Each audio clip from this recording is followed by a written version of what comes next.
Relationship मध्ये तुमचं कधी भांडण झालं ना, तर ह्या 3 चुका कधीच करू नका.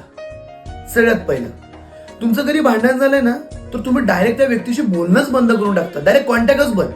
पण तुम्ही जेवढा कॉन्टॅक्ट बंद करणार ना, तेवढं तुमच्या लाईफमध्ये अजून प्रॉब्लेम क्रिएट होते.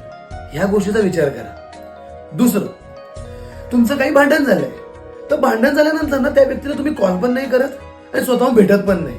तुम्ही करतात काय, इंस्टाग्राम नाही तर व्हॉट्सअपवर त्या व्यक्तीची मेसेजवर चॅट करतात आणि मेसेजवर सांगतात की तू इथे चुकलाय, मी इथे बरोबर आहे, तू हे नव्हतं करायला पाहिजे, हे करायला पाहिजे होतं. त्याच्यामध्ये अजून प्रॉब्लेम क्रिएट होतो. ह्या गोष्टीचा विचार करायला त्रास होतो अजून जास्त. तिसरं, खूप महत्वाचं आहे, तुम्ही ना ह्या भ्रमात राहू नका की पहिले कॉल कोण करेल भांडण झालंय तर. तुम्ही मनापासून त्या व्यक्तीवर प्रेम करताय, भांडण झाले तर फक्त एक तात्पुरतं क्षणिक येते. पण मग कशाचा सेल्फ रिस्पेक्ट आणि कुठे इगो आहे. म्हणून आहे तुमच्यात तर ते फक्त एक भरभरून प्रेम. पण ह्या 3 चुका कधीच करू नका.